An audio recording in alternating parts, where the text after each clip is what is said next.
النهارده كنا بنتمشى واكتشفنا المكان الجميل ده. طلع فيه ايفنت اسمه مارتنز لامبون. ده ايفنت معمول للاطفال. كل طفل بيبتكر حاجه معينه وبيحط فيها نوع من الاضاءه زي ما انتم شايفين هنا. المكان تحفه والاشكال كلها جميله ومبتكره. آم، اللي عاملها كلها اطفال في سن يمكن من 3 سنين ونص لحد 5 سنين او 7 سنين في السن ده.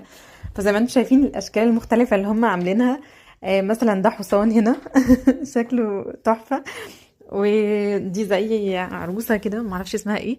وكل حاجه من الحاجات دي بيبقى عليها كارت، وبيبقى مكتوب عليه بيانات اللي عاملها، اسمه وسنه ومدرسته والحاجات دي كلها. فده هنا زي اكتوبوس او اخطبوط. دي مشروم. اشكال كتير، دي باندا. فكلها حاجات بسيطه ومعموله من